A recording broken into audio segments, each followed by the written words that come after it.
Hi, Mayor.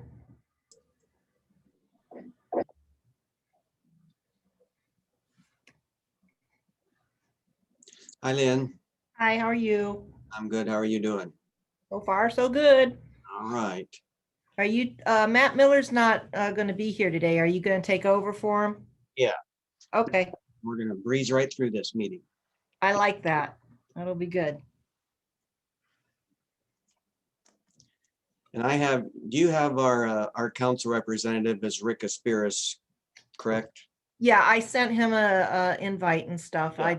I believe he's going to be on with us today. He teaches school and usually can't, but Oh, okay. I will introduce him when we do the roll call, I suppose.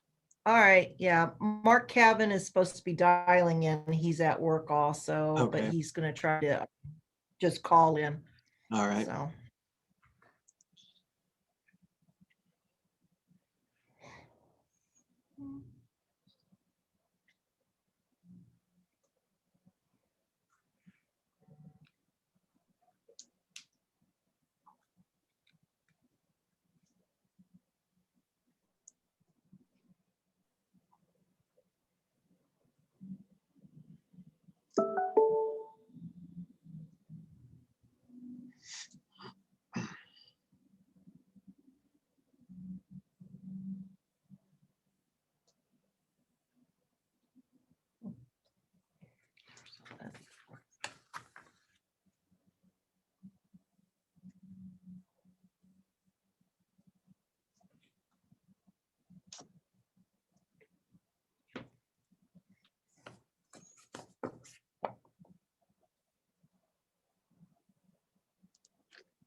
Rick, I see your name on there. Can you hear us?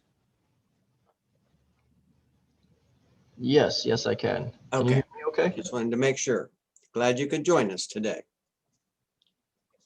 Yeah, me too. Oh, there you are. Yep. Just getting everything situated. Yeah. All right.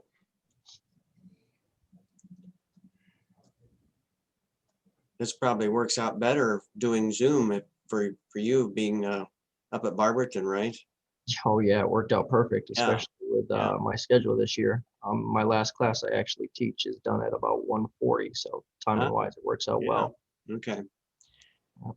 We'll have to see once we get back to meeting in person if there's a way that you could still join by Zoom. I don't know how that would work, but if you couldn't get back down here in time. Yeah. Yep, absolutely.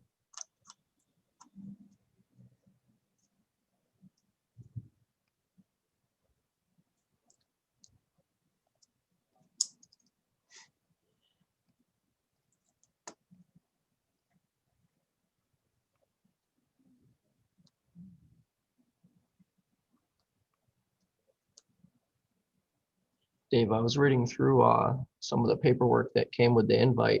Mhm. There's something on here about the boundaries between Orville Fire and Apple Creek.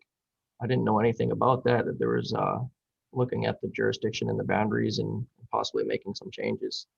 Do you know anything Oh. about that? I know Steve met with Howard Caleb not too long ago, one of the trustees, but he said everything, they just agreed on basically the same contract we had before. Okay. So yeah, I'm not aware right now of any changes, but that could be something somebody's talking about. I don't know. Okay.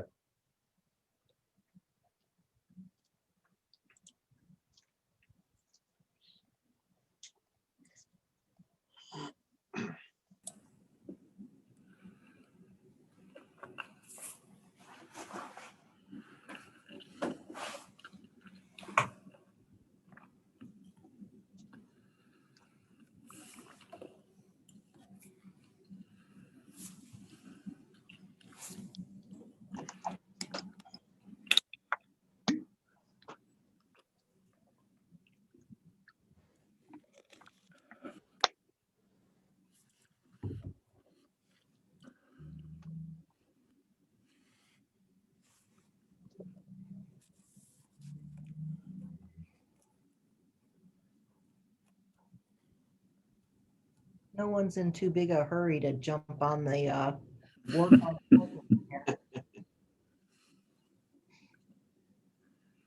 I'm always an early bird, and I usually sit here and wait until they let you in the meeting.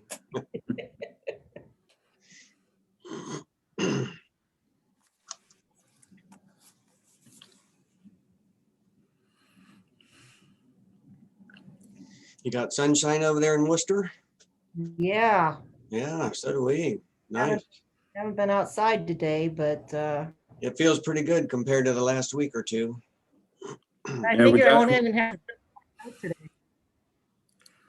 We have it in Ashland too. Yeah, I was gonna ask next if you guys had Yep. over there. That's good. Oh, yeah. Melt Snow- some of this snow, huh?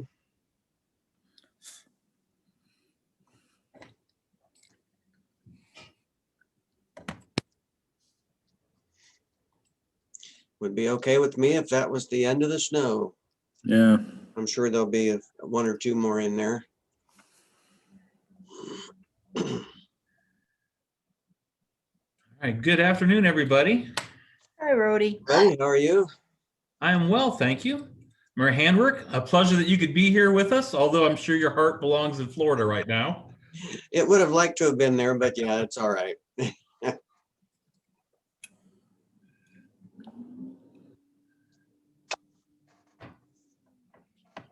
Yeah, you start deciding about, should we really go? Should we not go? We can't even go to our grandkids' basketball games right now. So then here we are thinking about going to Florida. And we just figured we'll just wait and go later. Yep, I understand. It's difficult to restrain, especially after we have done so for over a year now. Yeah, Hopefully with the vaccine rollouts and better knowledge and compliance on behalf of our community, we'll get there. yeah.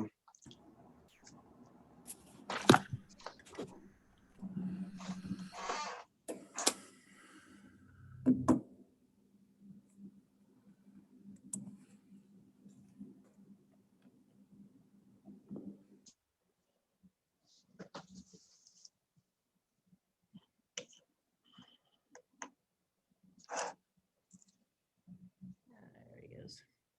Well, we have about 2 minutes yet. I'll make sure we start at 2 o'clock instead of early. Well, Mayor Bob's, he's signing in now, so Okay. we're getting there.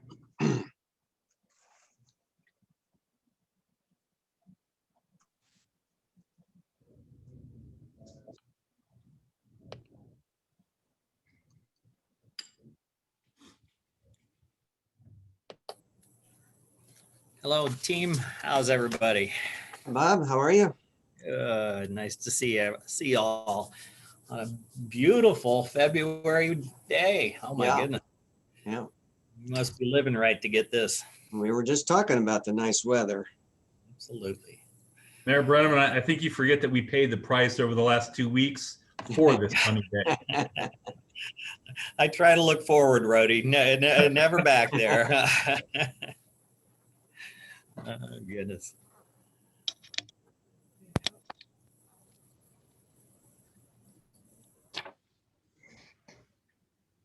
Can you hear me? Yes, Can we hear you now? as long as you keep paying bills, we're all right. There you go. My red mute button's on.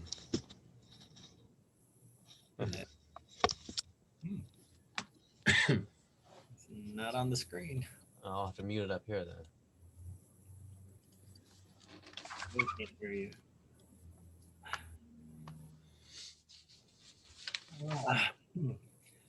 How's things over in Orville and Ashland territories? Everybody doing well? Yeah, Yep. Good. Doing good, thank you. Good to hear.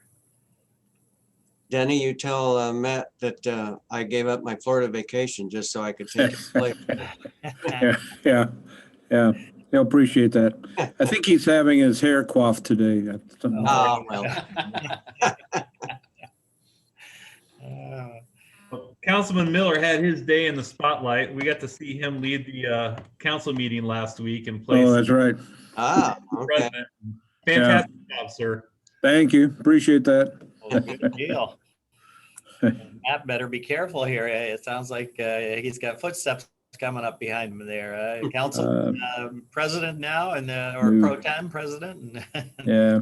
and now filling Council's as far as I want to go. Okay.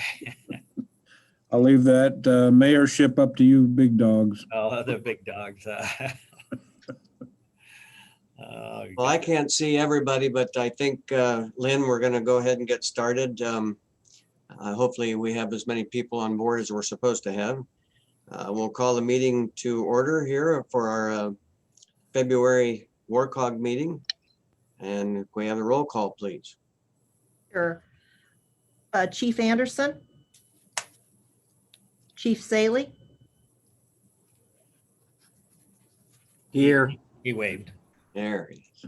Chief Fisher, Here. Chief Marcelli, Chief Bishop, Here. Matt Miller, he's out. Mayor Handwork, Here. Mayor Brenneman, Here. Mark Cavan, Joel Montgomery, Here. Dennis Miller, Here. Rick Gasparis, Here. and Steve Wheeler. Here. All right, thank you. I want to introduce Rick Aspiris. He's our council member from Orville, and he normally is having a problem joining our meetings because he's a teacher up in Barberton. But actually the Zoom meetings makes it a lot easier for him. So we're glad to have him with us today. Great. Our next item here would be to approve the minutes from the December 22nd meeting. Hopefully all of you had a chance to look those over. And if we have any comments, or if not, we'll look for someone to make a motion to approve those. Move for approval. Wheeler. All right, I think we had Denny Miller first there, and then Steve Wheeler. Do you want to second that? Yes, sir. All right. Okay, all in favor of approving the minutes? Aye. Aye. Aye. Not in favor, same sign. Okay, those are approved. We'll move on then to our financial report. Andre? Well, Mayor and board, and so for this month, obviously month and year to date are the same for this month only. So you can see our operating receipts were $124,088. When you compare that to budget, we're almost right on budget, or 0.4% under budget, which is very acceptable and normal, actually.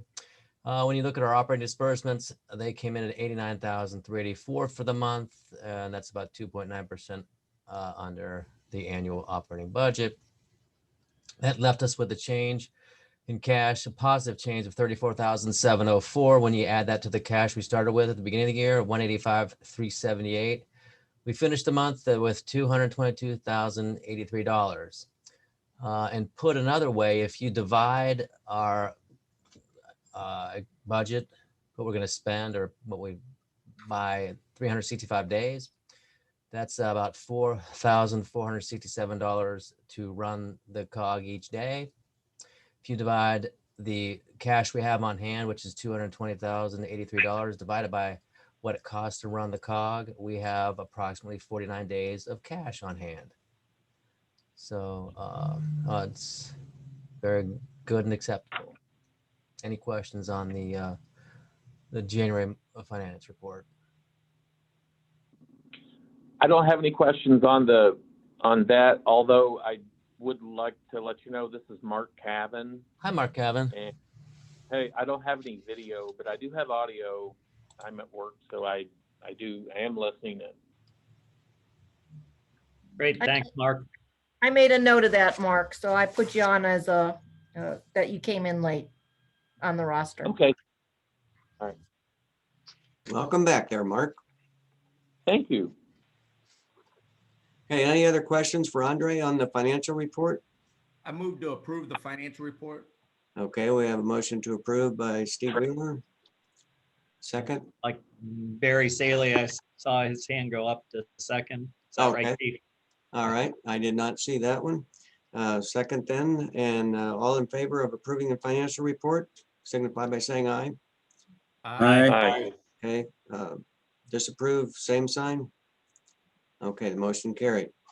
Rhodey, operations report. Thank you, Mayor Handwork.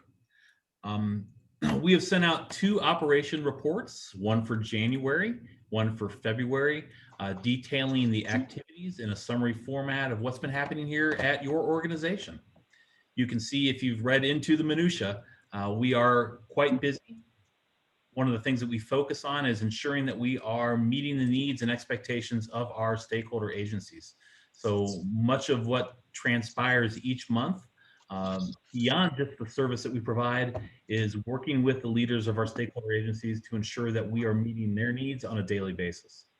So the activity summary that you'll see for January and February oftentimes reflects that. And good or bad, I've accounted for all of that to ensure that we do have transparency in our reports so that you as our executive board members know exactly what's going on behind the scenes. So it's my anticipation that each of you have had the opportunity to review those records, and I am open to answer any questions that you may have on anything that was included therein. Rhodey, I truly appreciate the effort that you put into, excuse me, these monthly summaries, because it really helps me coming into these meetings to understand where you've been and what's happened. A couple of things I noted on your January statement. We revealed that the WARCOG had no agreement with or MOU with Medway. And we were going to ask Matt Fisher about that, if he knew anything concerning it, because Matt, I think you were the board president or are the board president, is that correct? He is, and Chief Fisher and I actually have a meeting scheduled for tomorrow morning. Okay. To discuss that item further for you. Okay, so chances are we'll work something out with Medway. I don't see that it will change the way that we function. As a partner agency, however, it is important to have those type of parameters set in place legally, just so we know what our relationship is and what the expectations are to each other. Okay, sounds reasonable to me. So, all right, thanks. I'll be interested to hear how that works out for all of us. Also, I noticed your planning for the unexpected, your policy and education programming for dispatch centers. That sounded like it was a really worthwhile endeavor. That guy from California sort of walked you through things. Is that correct? Yes, actually, the lead instructor for this particular professional enrichment program has been in charge of all training for the California Highway Patrol for the last decade. He is centered out of their dispatch center. So he had a very insightful presentation on things to look for and to consider as we set not only policies within our dispatch agencies, but also the expectation for low frequency, high risk events. So I've taken that training that I had the privilege of sitting through and have developed a training program for our dispatch staff. It will be presented sometime, probably first part of March. I'm just finishing up the dispatch and HIPAA training right now, which was on my February agenda. So the low risk or low frequency, high risk event training will take place in March, and we'll have 4 policies that go along with that to continue to build out the instructions for our people so they know how to operate consistently regardless of the circumstance. Great. Well, I was so pleased to see that you guys are continuing doing different types of training to try to keep our center as robust as it possibly can be. So good Well, job on that. I don't know if the staff was really pleased, with the HIPAA training. It's not exactly fireworks Yeah. for you. True. But True. it does address, questions that had been coming back to my office. So I thought, what an excellent opportunity to make sure that we are all on the same page and understand what our responsibility is as a communication centers with individuals' protected health information. So Absolutely. they're at least putting a grudging smile on their face and working through it with me. Good to hear. And one last question, if I could, I saw that Gwen has been doing the training and is about halfway through. Are things still going well with her, or how are we doing with Gwen Landgraf? Yeah, so Gwendolyn Landgraft is our most recent full-time hire, for those who are not familiar. Typically, our training program lasts about 17 weeks when done at a minimum schedule. But because we did have a full-time vacancy, we're able to train with her 40 hours a week. So it's an accelerated pace, but it takes a special individual to be able to absorb that much information and execute it daily while they're learning. So I had my mid-training review with Gwen last week, and the comments that are coming back from our certified training officers, which are Ken, Pam, Sarah, and Rob, have been exemplary. Gwen really has shown an excellent effort to be open to criticism, to be open to new information, and she wants to earn the trust of the people she works with. So she's working hard to do so. Very pleased with the progress that she's made, and I think she's going to be an excellent fit for our agency. But it is a daunting task to learn and get up to speed in such a short amount of time. But she is rising to that, and we're proud to have her with us. That's great. Thank you very much. Keep doing what you're doing. As far as I'm concerned, you're moving the center forward. Good job. Thank you. No, that's our goal, because we want to make sure that we meet your expectations. Very good news there. Any other items, Rhodey, you want to bring up, or any other questions for Rhodey? Okay. Mayor Hamburg, in lieu of any other questions, the only other thing I have for y'all is we do have some numbers to finalize 2020. As many of your public safety agencies have reported in their annual reports, numbers are down due to the pandemic. And that is appreciated because people are limiting their requests to actual needs for the most part. But for 2020, our total 911 calls received were 14,759. And within our Zerker system, those are the ones that we can count for our immediate agencies. That number does not include the city of Ashland, because many of those 911 calls are first received by Ashland County Sheriff's Office and then transferred. So those show up within our statistical software as non-emergency calls. So that would strictly be for Wayne County. Our total non-emergency calls in 2020 was 95,162. Our total calls, 1,921. Contrasted with 2019, we're down about 15,000 calls in total from where we were last year. Now, an interesting fact is that our total dispatched in 2020 was 68,578, only down roughly 3,500 from 2019. So though we took in less calls overall, the number of actual true emergencies that were assigned call cards and had our agencies respond was just short much less. And then the last statistic we look at is how do we do as far as answering in a timely manner? The state of Ohio, by the Ohio Revised Code, sets standards.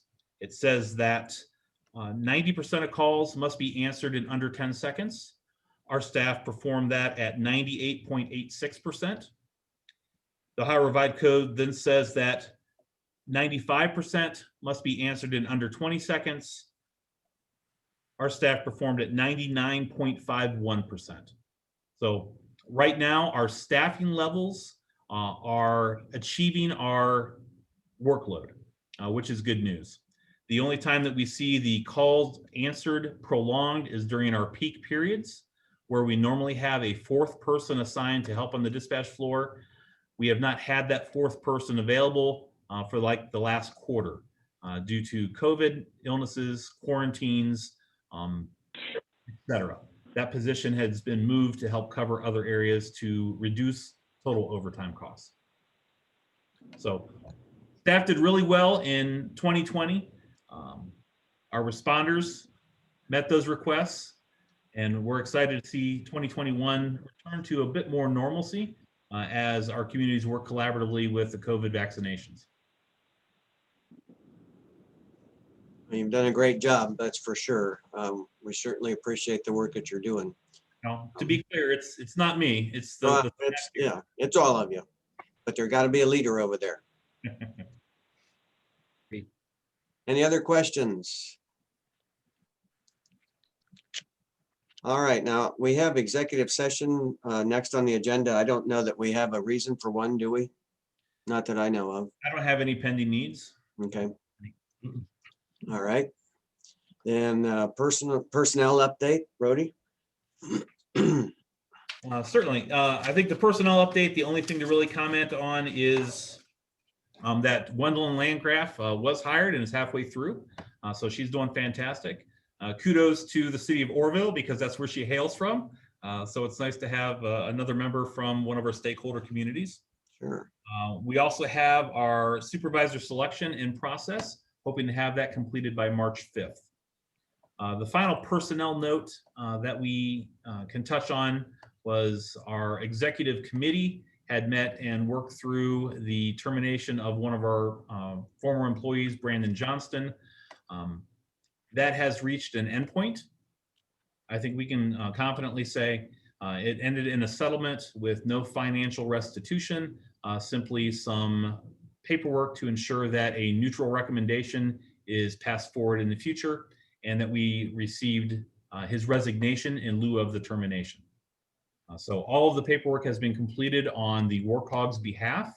And a big thank you to Kevin Gibbons and John Scavelli for helping shepherd us through that process to ensure that everything was met. Rhodey, just a quick question, and I'm not sure, has Brandon signed the paper yet? Because he was supposed to have come in 2 weeks ago or 3 weeks ago and sign, and I don't believe that has happened at this point. From my understanding, the physical signing has not yet been completed on his part. He's been offered multiple opportunities. Communication with the OPBA attorney continues. Okay. Okay. I agree. I think it's a done deal because we've done everything that we were required to do. And if I'm guessing he's not going to show up to actually sign the papers, maybe his attorney would sign off for him. I know that was in conversations. John Scavelli's on vacation right now, so I haven't heard the final results, but I'm pretty confident it's going to be settled completely. Okay. Do we know of any issues that would happen if he just fails to come in and sign? You know, I do not, because he was represented by an attorney, and they everyone agreed to what the union had requested as far as parting, and we signed off on it as an organization. So I'm pretty much on him now at this point. Yeah, exactly. Okay. So. All right. Rhodey, anything else personnel wise? No, sir. All right. Brody, are you still without any part-timers? That is correct, sir. But things are operating, functioning well without? I think as I noted in my summary, December and January were difficult with the COVID-related vacancies we had, also earned benefit leave over the holidays. And moving into January, it was a tough couple of months. I mean, the staff really worked long hours, multiple days in a row to ensure that we met our minimum manning staffing. But we've come out the other side of it. So right now, our focus is on getting Gwen in there, get her through her training and through the final testing process so she can fill the vacant the vacant full-time spot that we have now. And then I'll be able to turn our gaze back towards part-time. One thing that I'm hoping will be possible in the near future is that as some of our pandemic restrictions are retracted, we'll be able to do more outward reaching to some of our vocational schools and some alternative opportunities because simply our recruitment process to this point hasn't yielded the part-time applications that we would desire. But as of right now, staff is fully back. We'll get Gwen in there and fingers crossed, we'll keep the ship moving forward smoothly. Sounds good. Thank you. Absolutely, sir. Part-timers be a little more important, I suppose, once you get into summer and maybe vacation time for people and that sort of thing. I would imagine. Part-timers are important within our current modalities simply because the contract allows for one full-time earned benefit leave per shift. And when we have one person off, it requires 1 to 2 people to fill that spot. Mm-hmm.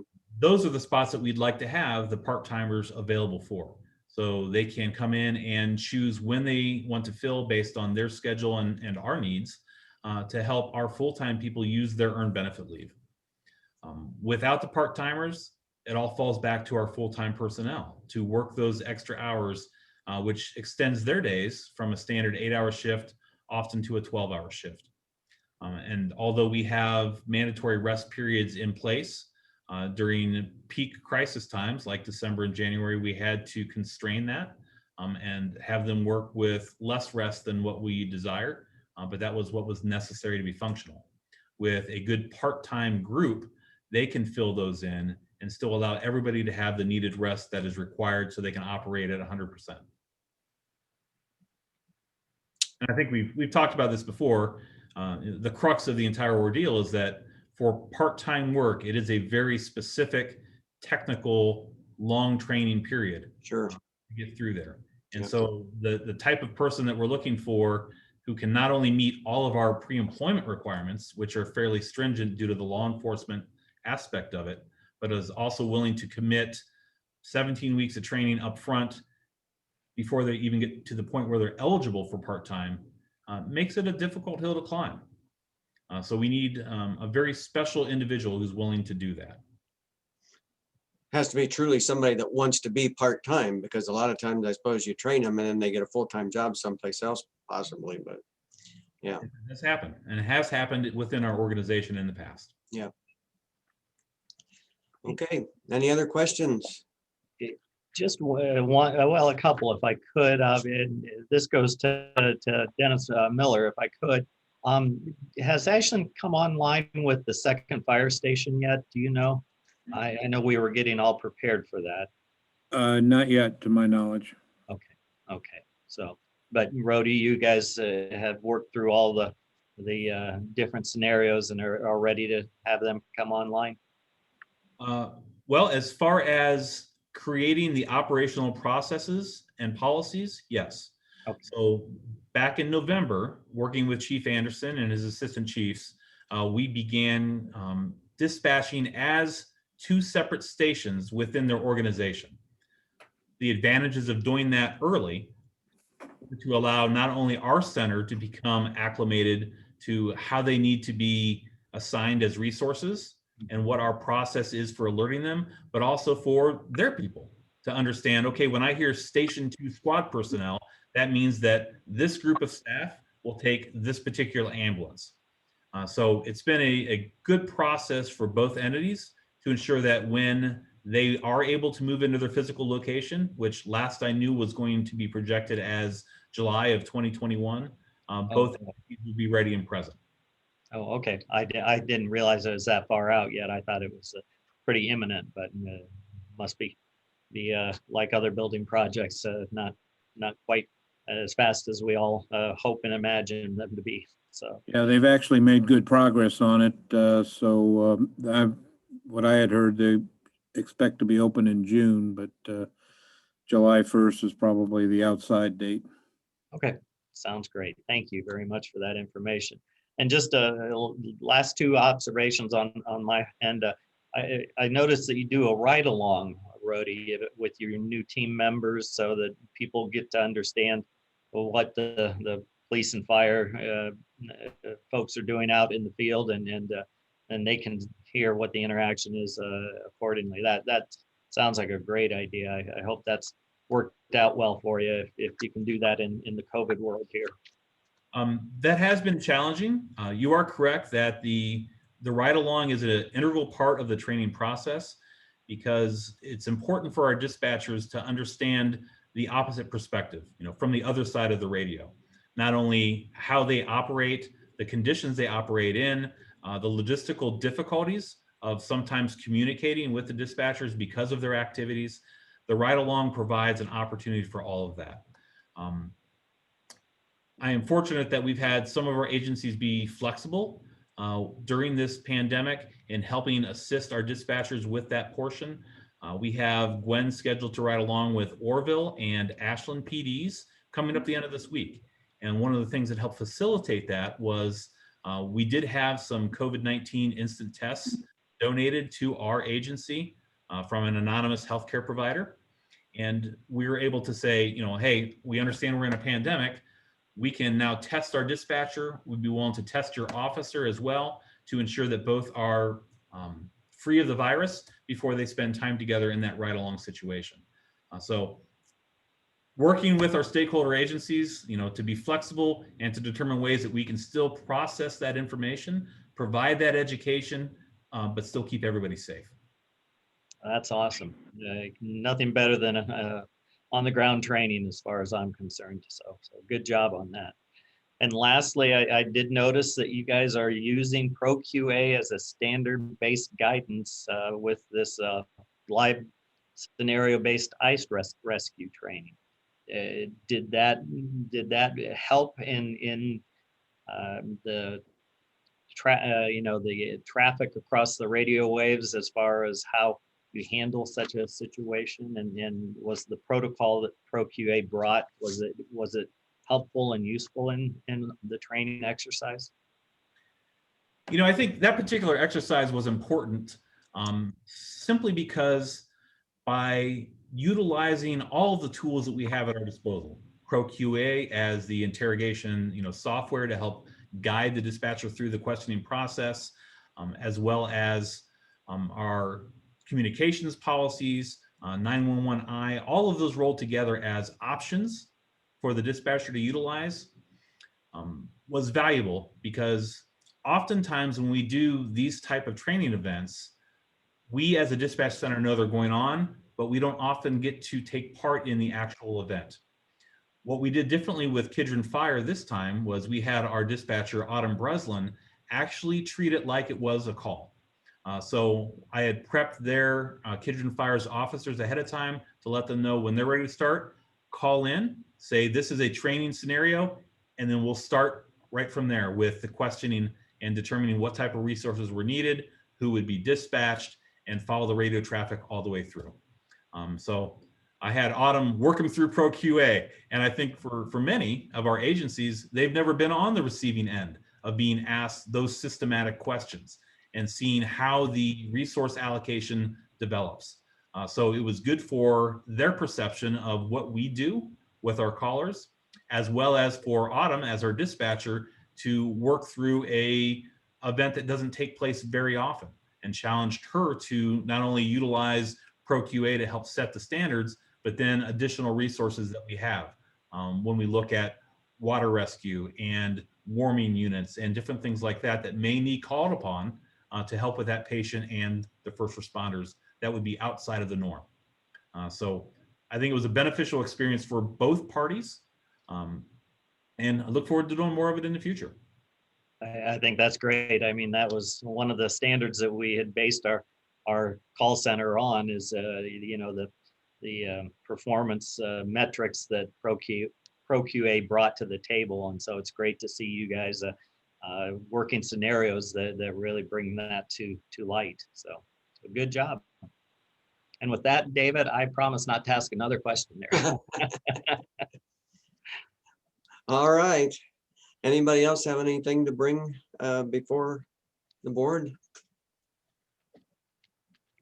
Okay, if not, I think we are ready to take a motion for adjournment. I'll move. Adjournment. Okay, Miller, and Second. And it Okay. looks I don't know who was first on that one, so you get that, Lynn? I saw Barry raise his hand and I didn't hear who was talking. But Okay, I think it was Chief Bishop, wasn't it? Bishop, okay. We're good. all right. Well, thank you all, and we'll see you again at next meeting. Appreciate all the work you're doing. Yep. Thanks. Thank you. Hi, everybody. you. Thank you. Good job, David.